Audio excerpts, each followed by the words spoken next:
ఈ దశలో ఇంత గొప్ప కార్యక్రమాలు జరుగుతూ ఉంటుంటే ఎవరింట్లోకే జేబులకే పైసలు తెచ్చిస్తున్నాం అన్నట్టుగా ఫెడరల్ సిస్టంలో రాష్ట్రము కేంద్రము ఆర్థిక నిధులకు సంబంధించిన ఆనాడు రాజ్యాంగంలో ఎందుకంటే ఇలా 76వ ఇవాళ మనం గణతంత్ర దినోత్సవ వేడుకలు జరుపుకుంటా ఉన్నాం.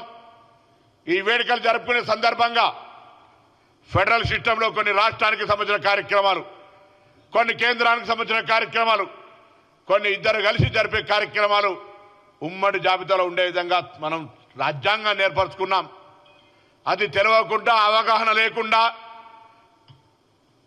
ఇందిరమ్మ పేరుంటే ఇళ్లకు డబ్బులు ఇవ్వమంటా ఉన్నారు కొంతమంది, సొంత జేబుల్లోకే ఇచ్చినట్టుగా. అన్ని దగ్గర పెట్టుకొని మాట్లాడండి.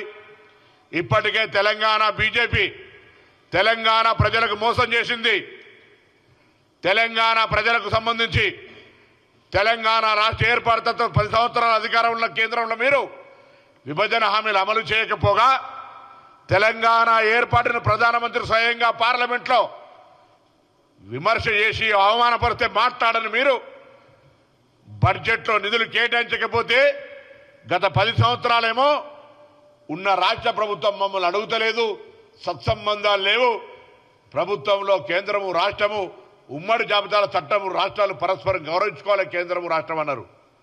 కానీ ఇవాళ తెలంగాణ ప్రభుత్వం ప్రజల పాలన ప్రభుత్వం ప్రధానమంత్రి గారితో సహా అనేక మంత్రుల్ని ఈ రాష్ట్ర ప్రయోజనాల కొరకు కలుస్తూనే ఇక్కడి నుంచి ప్రాతినిధ్యం చేస్తున్న వాళ్ళందరినీ కూడా తెలంగాణ ప్రయోజనాల కొరకు సహకరించమని గొంతెత్తి అడిగితే కూడా బడ్జెట్లో నిధులు కేటాయించలేదు. బడ్జెట్ తర్వాత జరిగినటువంటి వరద బాధితులకు సంబంధించిన నిధులు కేటాయించలేదు. ఇవాళ మళ్ళీ రాష్ట్రానికి సంబంధించి ఇందిరమ్మ పేరు మీద జరిగే ఇళ్ల ప్రక్రియకు అవహేళనగా మాట్లాడుతున్నారు. ఎవరి ఇందిరమ్మ? ఈ దేశం కోసం ప్రాణాలు అర్పించి ఈ దేశ ఐక్యత కోసం ముక్కలైన శరీరాన్ని చేసుకొని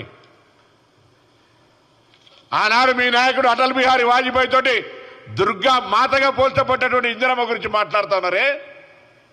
నేను భారతీయ జనతా పార్టీని అడుగుతా ఉన్నా, ఇలా అటువంటి నాయకుల మీద మీ పార్టీ ఏం క్రమశిక్షణ చర్య తీసుకుంటుందని అడుగుతా